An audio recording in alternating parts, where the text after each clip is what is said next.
welcome here. While we wait for some folks to roll in, you know the drill. If you've been on a Sellbetter show before, jump in the chat. Make sure your thing is set to everyone and let us know where in the world you're coming from. I'll tell you what, Nick and Armand generously said they're going to give a free copy of their book to the person who joined from the furthest location today. So drop in the chat where you're coming in from. They didn't know that, but now I've committed them to at least I guess we're doing that now. $20 worth.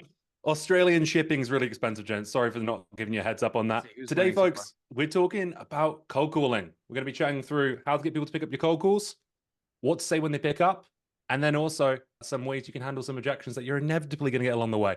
And I'm being joined by the wonderful Nick and Armand from 30 NPC. How are you doing today, gents? Fantastic. Amazing. Here we are with the one and only Will Aiken. Just a couple of housekeeping pieces before we jump in and get into the meat and potatoes of today's sesh. Yes, this will be recorded.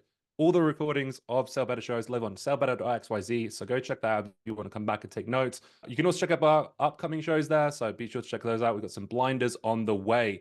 Want to say a big thank you to our partner for today's show, Gong, and specifically the new book, gents, which I just got my copy of yesterday. Canadian shipping was a little bit slower, but I'm glad to have it in my hands for today's show. Tell us about the book. Most sales books that Nick and I read back in the day are 400-page slews of mindset tips. And frankly, that's part of the reason that we started 30 Minutes to President's Club, which has become the #1 sales podcast out there, is you read 400 pages and you maybe learn how to say one thing. And so the world doesn't need more advice. You can open up LinkedIn, you'll find 7,000 cold call openers, 800 objection talk tracks. And the problem is it all sounds really good. The world needs more structured advice. So we wrote this book that is a step-by-step guide on calling strangers. And on the back, there are 4 promises to make this the most actionable sales book that you've ever read. And we're going to go through those takeaways today. So the first is we broke down every single step of the call, step by step, from openers to objections to voicemails to gatekeepers with talk tracks for every step. Number 2, throughout the book, you'll actually find audio clips that you can scan to hear how you should sound on a cold call. And so, for example, you could literally scan the link of your minimum viable cold call script right there. Number 3, we have examples for every industry. And then number 4, advice can sound good, but actually be crap when you pick up the phone. And so we backed every bit of advice with Gong data from over 300 million cold calls. So that's why we wrote this thing. That's the promise to you. But we're going to prove it today by breaking down some cold calling advice in this session. So let's do it. Let's do it. And just to give you a heads up, I think the furthest person away right now is in South Africa. So you might want to take a look at the shipping rates to get that book to that person. Awesome. So yeah, let's have a chat about what we're talking about today. How to get people to pick up the phone more often, what to say when they pick up the phone, and what to say when they inevitably give you an objection. So first up, Nick, I wanted to ask you, cold call connect rates are down, at least if I'm following any of the LinkedIn advice and data I'm seeing out there. What are some ways people can get people to pick up the phone more frequently before they actually get on the phone with them? Right. And so that is true. Connect rates are going down. And one of the things that we saw when we looked at the data with Gong is the difference between the average rep and the 75th percentile rep. So the difference between the average cold caller and a pretty good cold caller, the pretty good cold caller actually gets double the connect rate of the average cold caller. Yeah, so Armand's pulling up some data here. Average rep makes 800 cold calls. They connect with 43 people live, so 5.5%. The top quartile rep calls the same types of people generally, but they do some things differently to get more than double the connect rate. Here's the things that they do. Thing number 1, they prioritize cell phones and direct lines. You shouldn't be wasting too much time calling through the company line. You're going to have a higher connect rate if you call people on their cell phone. And for every one person that gets annoyed you called their cell, you're going to connect with 12 others that you never would have gotten otherwise by avoiding it. So generally in the US, you're good to call cell phones. So call the best numbers first. The next thing is you want to rotate the numbers that you call from. So one of the things that's newer in sales is the wireless carriers will start to tag your number if it looks like you're doing spam dialing. And if you're making 100 dials a day from the same number and you're not getting a lot of pickups, your number will get tagged as spam. And so what most sales engagement platforms allow you to do, what most VoIP providers allow you to do is rotate the numbers that you call from. And so that's another recommendation that we have. Another one would be, there's a question in the chat, what's the best time of day to cold call? Best time of day to cold call is in the morning. The data from Gong showed this. It's like probably 2% higher than the rest of the day. So it's not like you're going to make or break your connect rates by calling in the morning. But generally, our advice is to call in the morning because that is when you will have the best uninterrupted stretch to be able to make all your calls for the day in one fell swoop and get it off your plate. I think there's some other small things, but like generally those are the big ones. Armand, you want to add anything?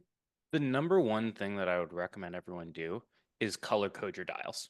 Like that is far and above the most important thing. So your first batch of dials should be your worst batch of dials.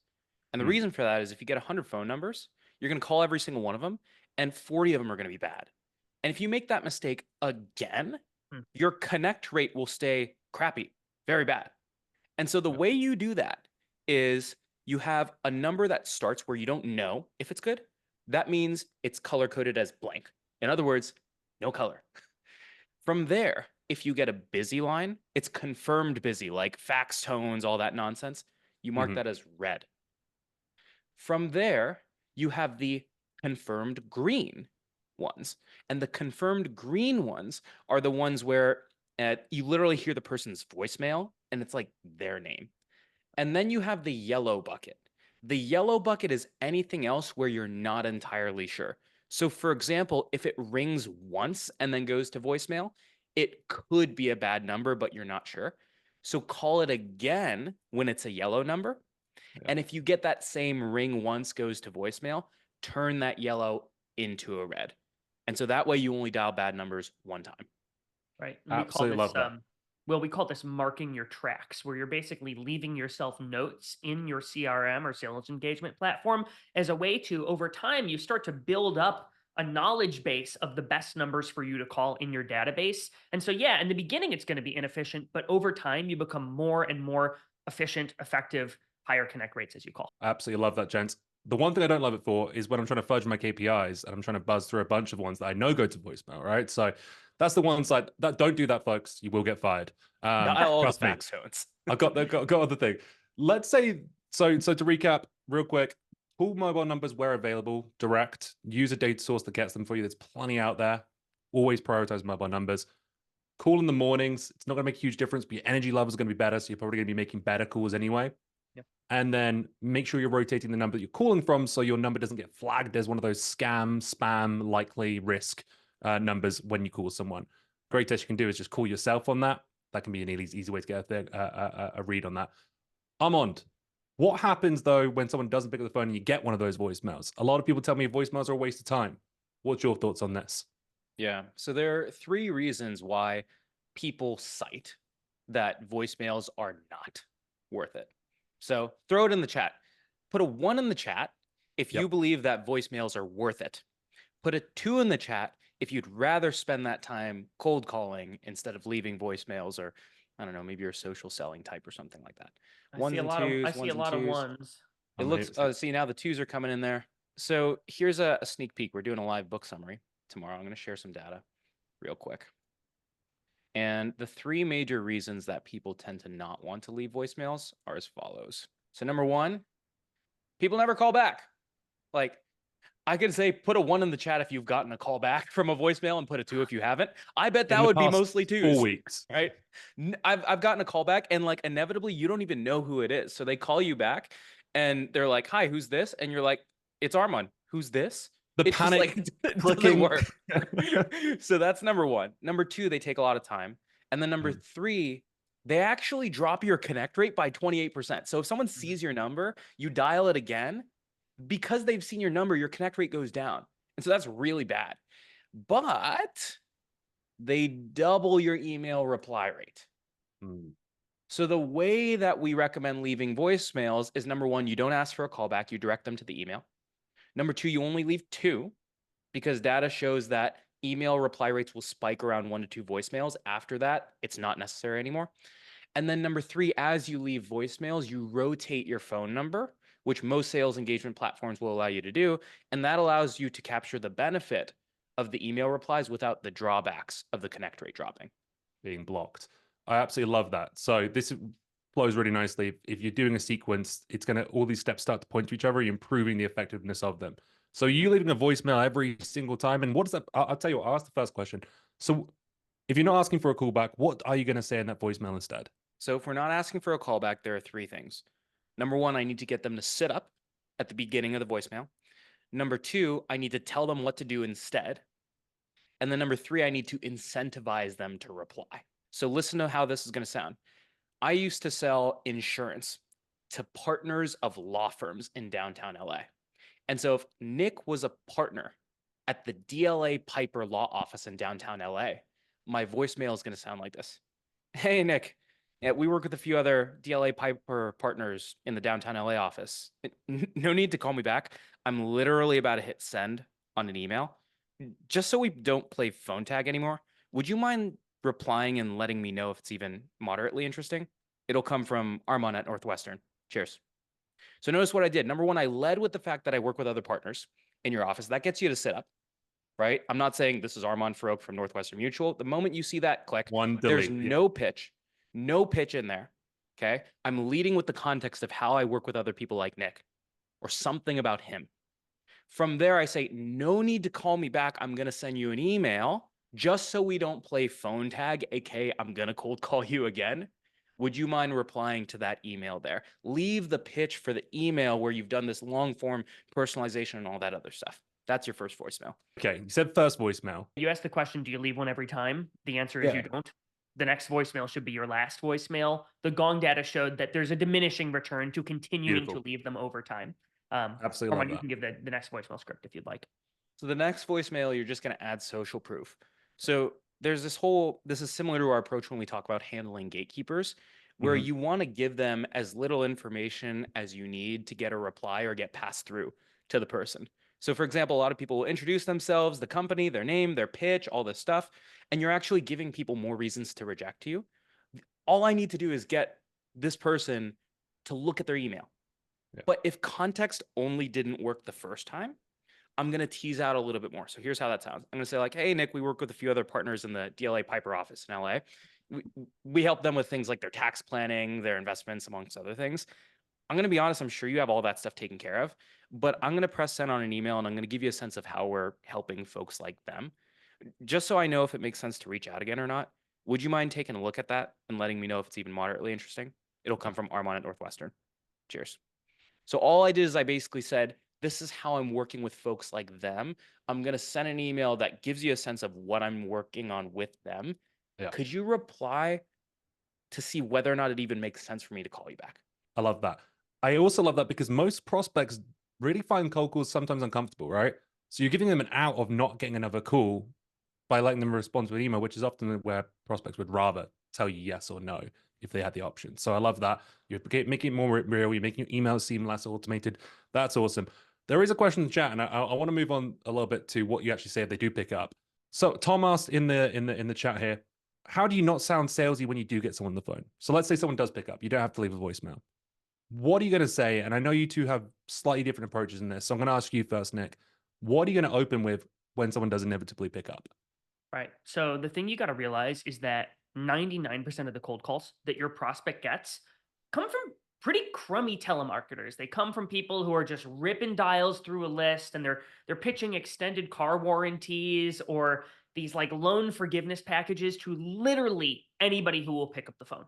Yeah. And when your prospect hears your voice, a stranger's voice, they're trying to place you. They're trying to figure out the context for what's going on. And if you say the same things and if you sound the same as those sort of crummy telemarketers, you're going to get put in that camp and you're going to get rejected. But you're not a crappy telemarketer. Like you're making a probably well-researched or at minimum well-targeted cold call. And so the recommendation that we have is, one, you say things and you sound different than those other people. So you don't use the most common openers like, did I catch you at a bad time? Or, hey, how's your day going? Because that's what every other telemarketer says. Yeah. Instead, I use what's called a tailored permission opener, where I lead with context, I own that it's a cold call, and then I use those two things as a way to get permission to pitch. So it might sound something like this. If I sell billing software to law firms and you're my prospect, Will, you answer and you go, hello. I'm going to go, Will, I just finished reading the press release about your new office opening in Tacoma. And I'm going to be honest, this is a cold call, but it is a well-researched one. And I'm wondering if I can get half a minute to share why that press release had prompted me to call you. And then you can totally hang up on me if it doesn't make sense to speak from there. Here's what I'm doing. I led with my research. I led with some context. I just finished reading that press release about your new office opening. Then what I do is I make it extremely clear what's going on. This is a cold call. but it is well researched. And I just showed you that by leading with the research. And then I'm using the fact that I led with context and I was disarmingly honest as a way to gain permission to then move into my pitch. So that's called a tailored permission opener. You don't need to do like this crazy wormhole research on every single prospect that you call. What I recommend reps do is figure out like the 3 or 4 things that you can easily find about most of your prospects that you can tie to what you sell. So when I sold billing software to law firms, I would look for things like, were they opening a new office? Because that would frequently happen. And usually that was a trigger for them needing to buy new billing software. Or I would look for things if they just won a big case, they would need to collect money. Billing software could help with that. Or if they had just hired a new group of partners to expand the firm's practice, usually that added billing complexity and might be the reason for them needing a change. So look for the most common things that you can associate what you sell with, and then use that as a way to lead with context. So that's my opener. It's called the tailored permission opener. Kind of answered my question a little bit there. I love the approach, and I love that you're preloading the context, because that's going to make them go, whoa, this isn't just like you said, the telemarketers, the credit card, the insurance, the duct cleaning people who give me a call every day, which are 99% of the cold calls I get, and probably most of the ones that your executives that we're targeting are getting as well. You're leading with something upfront that you've researched. You said you shouldn't spend time researching it. So what are you doing? Are you building a list of similar people? How are you doing that? The recommendations here are as follows, Will. 1, separate your cold calling block from your call prep block. So mornings are when you make the dials. Day before is when you find the contact information, add people to sequence, look up that trigger. So what I'm doing is I have a list of my top 5 triggers for why I would call a prospect. I mentioned a couple of them: new office opening, just won a case, added a new partner. Any sort of like event or marketing that I saw the law firm doing generally meant they were looking to grow. So I would have that punch list. And what I would do is when I would pull up an account, I would go through that list bit by bit by bit. I wasn't going on their website, scrolling and looking at every single page. I was Yep. very intentional about what I was looking for. If you're looking for a needle in a haystack, you need to know at least that you're looking for a needle. You can't just be Yep. sifting through the haystack. You need to know what you're looking for in advance. And if I couldn't find those 5 most common things, I would move on to the next prospect. And yeah, I guess I could keep doing extended research on somebody, but I would be able to call more people and call them in a relevant way by just moving on if I couldn't find something. So the keys there: separate calling from you're doing your research, know what you are looking for in advance. And if you can't find those things when doing your call prep, it's okay to give up on a prospect. I love that. So if I'm hearing you right, night before you build your list, you build that based on one of those 5 things that you know make someone more likely to be facing that problem that you talked about, and then you add them in. So if I was selling to construction companies, I'd go find 100 companies, just had a project win, and then use, hey, I saw about your big project win over in Halifax, Nova Scotia, and then go into the rest of your opener. I absolutely love that. Bingo. Armand, I know you have a slightly different approach. Can you run us through what you do? Still leads with context, still leads with something about them. Let's pretend I was cold calling the Sellbetter team. I'm going to be calling Chris, CEO of Sellbetter, and I'm Will Aitken. I'm trying to sell. I'm sorry to hear that, man. podcast edit. You just lost a lot of Did I muscle catch you at a mass, bad man. time? I'm sorry to hear that. And so I'm going to be selling podcast editing, video editing services, social media, all that stuff, right? Mhm. Listen to what I'm going to lead with. I'm going to be like, hey, Chris, we work with a few other folks in your space, like the guys over at 30 Minutes to President's Club. It's Will from Will Aitken's company. Have you heard her name tossed around? Even if Chris from Sellbetter has not heard Will's name tossed around, because he dropped that he works with the guys over at 30 Minutes to President's Club, that's going to get Chris at Sellbetter to sit up for a second. Why? Because even if he doesn't know Will, he doesn't want to be a jerk to someone who's working with me, Armand at 30 MPC. And so what you need to do is you need to find someone who's 1 degree of separation from your customer. So let's say, for example, you're reaching out to a prospect. One of your other customers is either in the same office as a law partner, might share a similar investor, might be another chief people officer in Tacoma or whatever it is. Find the comparable 1 degree of separation and reference that. And so your cold call actually turns into a warm call because it sounds like it's coming from a referral. And to be clear, it doesn't matter if they've heard your name tossed around or not. What matters is that they've heard 30 MPC's name tossed around, and by affiliation, you are now a warm prospect or a warm caller. Phenomenal. So lead with that context, some form of like, this is great for lookalike accounts, I feel, as well. Like if you're working with Gong and you're trying to sell to another sales tech company, they're going to know who Gong is, right? Or you can even do it geo-based, like the construction example I mentioned earlier. They probably know if you have the construction companies in their area. So you find that context, then introduce yourself, and then ask them, have you heard the name tossed around? Chef's kiss. You said it doesn't matter what they say, yes or no. And I think this is probably where yours and Nick's methodology start the call comes together a little bit. So if they say, no, I haven't heard of you, Armand, what are you going to do? So if they haven't heard of you before, the key is to act like they should have heard you before. You need to act surprised. You need to continue to play in this role like you should have heard my name tossed around. So let's continue that example. They're like, well, no, Will, but how can I help you? I'm going to say, oh, I guess I'm not as popular as I thought. But look, man, the reason I'm reaching out is typically when I'm working with guys like the 30 MPC team, I'm usually helping them with things like blank, blank, and blank. And so you're going to act a little bit surprised, right? Oh, this is not as popular as I thought. And then the way that I work with them is this. So I'm not saying this is my product and why I think it's good for you. I'm using social proof, similar to that voicemail talk track, to say, hey, this is how I work with the 30 MPC guys. And usually they're facing these types of problems. And we'll go into that in just a second. That's what's called a problem proposition, but that's where the opener ends. And if they say they have heard your name tossed around, or they maybe even because you've done such a good job making them feel like they should have done similar approach there, you go, oh, great, you've heard of me. So if they haven't heard your name tossed around, the job actually becomes really easy. You don't have to pitch. So if they've heard your name tossed around, Will, before, they know what you do. There's a reason that they haven't moved forward with you in the past. And so all I'm going to say is like, oh, shoot. I mean, we work with them and normally we'd be working with someone like you by now. I guess, what'd you hear? Or where do we screw up? And you'll get right to the objection. A lot of people are afraid of objections. My goal is actually to seek out the objection because objections give me some rope. Like if I can actually start this conversation and understand why they didn't move forward with me in the first place, that's stuff to work with. They're like, oh, we already have an editor, right? And now I can start to drop little trap questions around what it looks like to work with a one-off editor versus working with me. Or they might have no budget for this type of thing. And then I can go down the no budget talk track.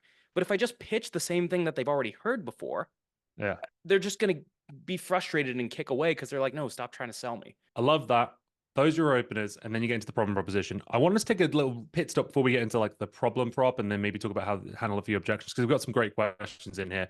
Tim Hartman said, do these approaches work for selling to higher education? I suppose that could apply to anything. Do these approaches work across any industry? Prior to Armand and I going full-time on 30 MPC, he was a VP of sales at a company called PAVE that he led from 0 to 13 million in less than 2 years. I was a multiple-time top enterprise seller. I sold billing software to law firms, as most of you heard earlier. But part of the reason that the 30 MPC podcast has gotten quite popular is every single week we interview different top performers across industries as a way to like learn the best practices and the techniques that they use to sell. And in writing this book, we leaned on a lot of the things that we've learned from those people across industries. We also brought in people to edit the book who sold different things into different spaces than us. So yes, every space is a bit different, but the principles and the frameworks in here will get you 98% of the way there, no matter what you sell. Making them your own. It's one of the things I love about your podcast is that you're not just bringing in folks who are sales trainers and people who sell sales tech to salespeople. It's sales approaches for any industry. So answer that question, so yes, a lot of these approaches that we talk about here and I talked about in the book would apply to any industry. Kayla says, how many times are you calling people and how frequently? That's a good question. It's a big one. So I think generally salespeople make two mistakes with the frequency and then the density of their calls. So let's talk about frequency first. Your job when you are a salesperson is to spike on your prospect's radar, on their attention radar, and get them to realize that you are an actual human being that is trying to connect with them as a human being. What you don't want to do is act like a big marketing machine that drips on them once a week, every single Friday at 9 a.m. And this is where a lot of salespeople screw up, is they don't want to be too aggressive or too pushy. And so they space out their outreach too far and they don't ever get on the prospect's radar. And so they reach out not densely enough. So generally, I reach out to prospects every 2 to 3 days. I hit them on multiple different channels, email, call, LinkedIn, etc. But every 2 or 3 days, they are hearing from me. I also want to cluster my call, email, and LinkedIn touch as a way to, I want them to get a call from me, a voicemail from me, an email from me, and a LinkedIn DM all in a very, very tight period. So they're like, okay, this person is really trying to get my attention. Generally, that's going to get you a response faster than being a once a week dripper. So folks make a mistake on the density side. On the frequency or duration side, this is also where I know I see you guys laughing at the dripper. I'm thinking of the language. the water torch thing where it's literally like, oh, I documented that one in the chat. Oh, there you go. Takeaway. There's the Biggest takeaway. Well, takeaway so, from this: you know, don't like be the a drip once per week campaigns. dripper. Oh gosh, I'll never live that one down. Let's talk about the duration. I think a lot of salespeople hear these terms like, oh, you got to be pleasantly persistent. And, it takes 532 touches to get a prospect to respond. And what they do is they try to get blood from a stone with their prospects. And they put Armand in a sequence. And then they continue to reach out to Armand for the next 3 quarters straight with 0 response whatsoever. The thing to realize is you have limited sales calories at your disposal. There's only so many touches that you can make to your entire set of prospects on any given day. And so we recommend folks follow the law of diminishing returns, which is generally once you've made 5 cold calls to somebody over a month period and sent your emails and done your LinkedIn and haven't gotten a response, it's okay to give up on that person so that you can reallocate that effort to somebody new. And so the recommendation is rotate the folks that you reach out to, but reach out to them from a very dense perspective and don't be that once a week dripper. Be So known. Yeah. hopefully that's helpful. I think that answers the question. I've got one more question before we move on to the problem proposition, the value proposition, the actual pitch, I suppose. Yeah. Armand, you mentioned earlier with the voicemail script, you might say, I'm going to send you an email. It sounds like you're recommending that you make a cold call before you start reaching out via cold emails. Is Sloan Robinson picking up what you're putting down there? That's correct. Calls always lead the emails. So the calls go, the voicemail drops, voicemail points to the email right there at the top of the inbox. Beautiful. All right. We'll get some of the Q&A after this, but we were kind of getting into it. So Nick, you said your opener, hey, spotted that you recently had a big project win. Yep. It's Nick from 30 MPC. This is a cold call, but it's a well-researched one. If you've got a minute to chat, they say yes, they hand you the mic. Or in your case, Armand, they said, no, I haven't heard your name tossed around. What do you do? It sounds like this is the point where we actually tell them what we offer. So Correct. What's our approach here for giving a good pitch? Yeah. So I think a lot of salespeople have been taught that the key to being a great salesperson is to have a really great pitch or sometimes called value proposition. And so salespeople will say things like, yeah, the reason I'm reaching out is Acme is an all-in-one automated billing platform that streamlines your billing and your attorney time tracking. Or Pave is a single pane of glass for all of your comprehensive HR data to allow you to make data-driven decisions based upon all of your comp data. And they'll say things like this. And the problem with these value propositions are as follows. 1, when you use buzzwords like automated platform, all-in-one, single pane of glass, those don't really mean anything to your prospect. They might mean something to you and to your marketing team, but to your prospect, it's not specific enough. All-in-one, innovative. Correct. Visibility. And you know what's scary, Will, is you're able to rattle those off so easily. And the reason for that is that's what every other telemarketer is saying in their pitch. And so we did all this work in our opener to differentiate from those telemarketers. Now we're getting ourselves right back in that camp by saying the same things. In order to get our prospect to actually care about what we sell, we need them to have context for our all-in-one platform or automated solution. They need to be able to picture in their mind what that means for them. And a prospect who really, really cares about hearing your pitch out, they might give some thinking to, oh, automated billing, yeah, that might have something to do with a stack of bills on my desk. But most prospects aren't going to be paying that much attention. They don't care that much. You're interrupting their day. We have to do that work for them. We need to give the value of our product context by explaining the problem that it solves. And there's a lot of data out there that shows folks are more motivated to resolve pain than they are to achieve gain. And so what we're going to do instead of pitching our value proposition is we're going to use what is called a problem proposition, where 90% of our pitch describes the problem that we solve, that we suspect they have. And then we give them one sentence that describes how we solve that thing. We're not going to give them a long pitch on how we solve. We're going to describe the problem to get them to say, wait, tell me more about how you make that go away, because I do have that. Can we make this a little bit tactical? There's a question here. Any advice on getting those in the transport logistics companies in the UK to work for a recruitment agency that specializes in that division? A lot of them say they have a recruiter already. What can I say up front to differentiate? And then maybe we can talk about the objections that they're getting afterwards. Sure. So that's an objection. But also, if you lead with, oh, we're a billing software to help you automate your billing, or we're a recruiting service to help you with this, if your prospect has anything even remotely close to that category, they're going to tell you they're all set. We already have something that's doing that. Yes.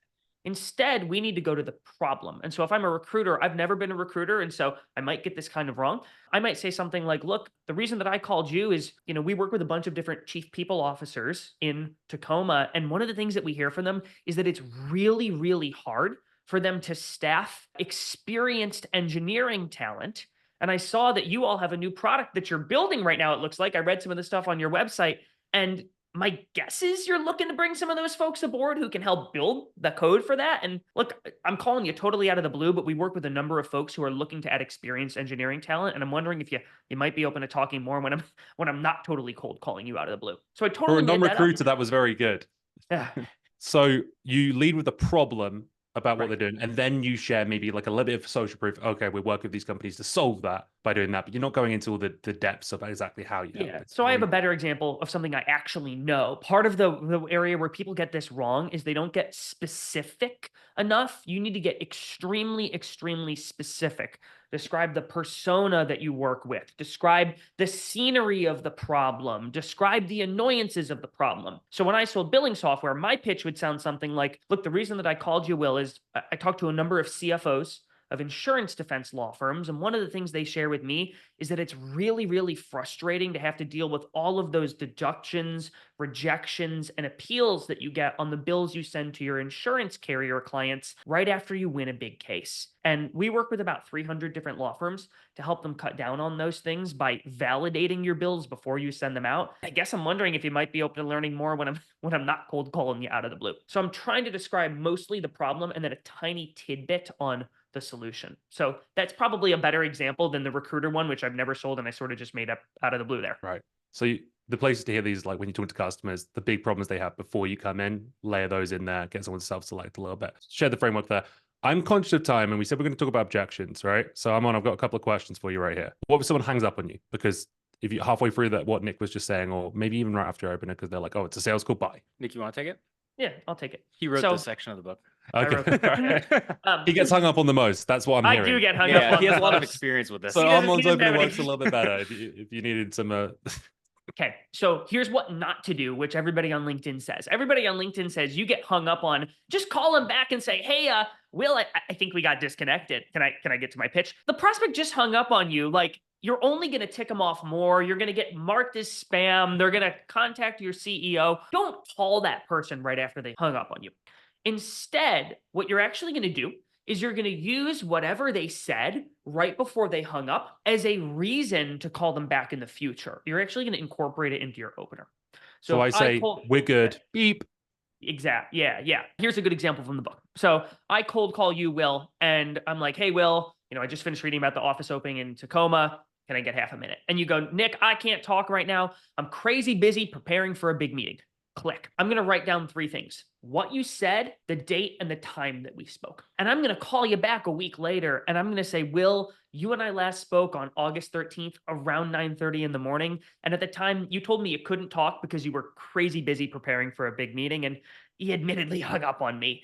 And look, I know I was an interruption then, and I know I'm calling you out of the blue now, but look, I promise I called you for a reason, and I'm wondering if I can share why I called back, and then you can totally hang up on me if it doesn't make sense from there. What I'm doing is I'm showing, hey, we've spoken before. Here's what you said to me, which gets you to realize, oh, wait, when I use the exact words that you use, not you said, oh, you couldn't talk. You said you couldn't talk because you were crazy preparing for a big meeting. It does something to your brain where you're like, wait, that is language I would use. And then I'm using some guilt where it's like, look, I know nobody likes a cold call, but this is one I did some prep for. Can I at least share why I called back? That will get you a higher compliance or yes, go ahead rate than just trying to call them back and be like, oh, I think the line might have dropped. Okay. Love that. So you're using their words and reminding them, we did speak before. You basically, again, humanizing yourself. So they go, oh, I'm talking to a person here who will actually listen to me. And you're going to stand out because you've called out another thing with building some common ground that you've actually spoken before. Here's another question from Chris Bowell, who's also in the recruiting and staffing industry.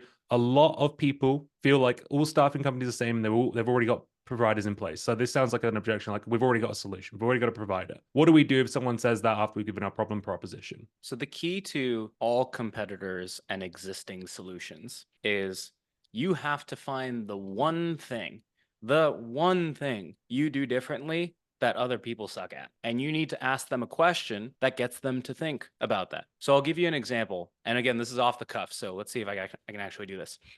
You know, Bet's Recruiting, this is not a sponsor. Bet's Recruiting is a sales specific recruiting agency. Okay. Sales specific. They help you recruit salespeople. And so if I was calling Will and I knew Will was trying to hire salespeople, which would be in my ICP, then here's what it would sound like. He says, I'm working with insert random recruiting agency here that's not specialized in sales. I'm going to say, oh, you work with insert random recruiting agency. Honestly, like, well, I've talked to a lot of folks working with them and it rarely makes sense to switch. Just so I make sure no one from my team calls you again. I imagine you're able to see their OTE, their attainment, and all their like past sales performance and all that stuff, right? So notice what I did. I know Bet's Recruiting has the OTE expectations, the past attainment, the sales performance, and I know most other recruiters don't have that because they're not specialized in sales. And so I'm gonna be like, well, you don't have a problem with this, right? I'm almost assuming that he's got it taken care of, and he'll be like, well, no. But, and now I can start to educate him a little bit and I can be like, oh, well, honestly, Will, chances are you're probably still not going to switch recruiters. But like one of the things that makes us a little bit different from other recruiters is we're specialized in sales. And I noticed you had 3 job postings and you probably have 1 million applications. And it would be nice to be able to sort those, all your applicants, by like what their actual attainment was. Are you open to taking a look at this thing if for no other reason you know what's out there? And so my goal is, number one, poke a hole with a trap question. Get Will to think about the gap in the solution today. And then notice what I did. I sold the test drive at the end of it. It's called selling the test drive, not the car. You're probably going to stick with your existing solution, but are you open to taking a look at this thing just so you know it's out there? Like, could I at least show you what it looks like to look at a rep attainment report, just so you know? What he That does is really awesome. well there that I want to point out is he's constantly lowering the sales pressure that the other person feels. Your prospect does not want to agree to a high pressure sales meeting. And if they feel like they're going to agree to this meeting where you're going to push hard, they're much less likely to agree. And so he's constantly saying things that reduce that sales tension. You're probably not going to switch. They're a great group. It usually doesn't make sense to change over. Hey, take a look just so you know what's out there. Once you get in the meeting, then you've got some time to actually sell. But on the call, if you want them to agree, they have to feel like this is a really, really low pressure engagement that they're signing up for. Absolutely awesome. Right. We've got time for a couple more questions. If there's anything we didn't get to, I'm certain it's written somewhere in here. So please go check that out. And if not, just go follow Nick and Armand on YouTube, 30 Minutes Presence Club. They put out amazing stuff. Trust me, I edit it. There is one person here who has a question specifically for you, Armand. You said, hey, we work with a few other X. What if you don't have any customers? What if you don't have any other SaaS software within that niche or any relatable things that you can mention there? Are you going to lie? Are you going to say you do when you don't? What's the deal? In the rare case that you literally have 0 customers, which is probably not the case, like in the rare case that is the case, rely on investors, design partners, etc. But that is usually not the case. So what I recommend doing is similar to how Nick said, have a stack rank of your top 5 things that you can look for about them, a press release, etc. If you're using the heard the name tossed around, have a stack rank of your top 5 forms of commonality that you could cite. So for example, I would always go for same investor, thank you, Nick, first, and then same coworkers, and then same situation. We work with a few other multifamily homeowners down the block. You could even say we work with a bunch of other chief people officers that are in the tech space. The more specific you can get, the better. The real money move is almost everyone has a couple of at least generic ones. Like we work with other people in New York and we work with a couple of other chief people officers. The way you can make that more specific is you can say, hey, we work with a bunch of other chief people officers in New York. And now by combining 2 or 3 forms of commonality, I get you to sit up. right? And so I Mhm. know Nick lives in Pasadena, and I can say like, hey, I work with a bunch of folks in the sales space and know a bunch of folks out in Pasadena too. It's Armand from 30 NPC. Have you heard her name tossed around? Just by getting that close to home, I get this sit up moment versus, hey, we work with a couple other people who breathe. Like that's not very specific. We work with a couple of other VPs, Yeah, just like you. VPs So you of add in one companies. extra thing to make it slightly more relevant. I love that. Exactly. Combine All the right. triggers. We've got one more time for one more question. There's something we didn't get to. That's on me. But someone said here, I'm in the higher ed space, and a lot of people are super busy right now. So the most common objection they're hearing is, "I'm sorry, I'm busy right now." How are you Yeah. going to handle that? We can even role play it. Ring, ring. I'm real busy right now. Leave me alone. Actually, I'll just say I'm real busy right now. You're really well. You had. I'm not going to be super mean today. Well, you had the time to say it twice, Will. So I appreciate you taking that much time alone. Look, man, honestly, I should have assumed. I know we got school starting and all that stuff, and you're probably completely swamped. Hey, just so no one from my team calls you again, is it that you guys are just totally swamped right now because it's busy season and school is about to start? Or are you just like a crazy lean team and every single day you're like closing the phone or closing the laptop at 9? Yeah, this time of year right now, I just don't have time to be taking calls like these. That's all. Yeah, completely understand. And Will, you can be completely honest with me. How much of it is the fact that you're completely swamped right now? Or my pitch just sort of sucked and you might not like getting cold calls. And it's okay if my pitch sucked.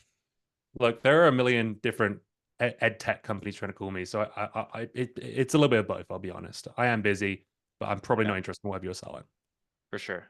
I mean, look, the reason that I reached out to you specifically is because honestly, most folks who are running school programs, they can't stand it and they're freaking swamped because they're trying to get all of their tutors to match up with all of their students on a daily basis. And so literally the reason that you're so busy is because I find that there are all these tech platforms that promise to save you time, but they don't actually do that. My guess is you're not even going to like take a look at this thing or you're not even going to buy this thing. But part of the reason that I'm reaching out to you in the first place is because usually when you've got a lean team like you've have and you're coordinating all these tutors yourself, like those are actually the customers that tend to be the best fit for us. Are you open to me throwing a hold on the counter? Not now, but like in 4 weeks once school starts and all that stuff, just so you can take a look and get a sense of what's out there. And so what I did there is I did a couple things. So this is a hard one. This is like a 33% chance of me actually booking this meeting. So first thing is I broke the pattern hard. So Will said I'm busy twice, I'm cracking a joke. Second thing is he just kept trying to swap me away. I got to get some, again, I need to find the objection. So Find something that's not. I split his objection. And so I said like, look, is it actually the timing thing or is it my cold call just sucked and you have no interest? And he was still giving me like nothing. So Susan, to your point, at this point, like this is the kind of cold call you all have heard it before. It's an odds game. I'm probably like on thin ice at this point. So all I am going to do, because he's really not giving me anything, is I've got to shoot my best trap question across. And that's what I did. Is I'm like, look, the reason that I reached out to you is because I'm assuming you have this type of problem. You're probably not going to buy this. I'm going to remove the pressure of the sale. In 4 weeks, would you take a look at this thing? Not for now, but for down the road. So that's like all you can do, you know? And again, like I don't even have a tutoring software or anything like that. I'm just totally like off the cuff. But it's a game of playing the odds at that point. I love that. We are at time, and I like your point. There is no silver bullet here. All we can do is do approaches that are going to make it more likely. Like you did there, you agreed with me, you made a joke, you tried to diffuse, you took another shot at the problem proposition, maybe tweak that problem prop a little bit, and hopefully get them hooked on that. But that's not always going to work. That if it did, Armand would be a billionaire instead of a millionaire. That's I'm correct. assuming your net worth here. All right, folks. Thanks, Nick, Armand, for joining today. This has been absolutely awesome. If people want to chase you down or learn more about this, it sounds like the book's the place to go. Is there anywhere else people should check out? Yep. That's the number one thing. I don't even want to distract from that. We write a newsletter every single week that summarizes a lot of the takeaways from the book. So you'll get even more of that amongst other weekly tactical breakdowns every single week. So if you start there, it's 30npc.com/newsletter. Oh, beautiful. If you want weekly actionable tactics like this every week, they're there, and tons of insights from the book on our newsletter. Thank you, gents. Go buy the book. Amazon, Audible, Kindle. Let's go. Have a good one, folks. Thanks for joining. Hey, everybody.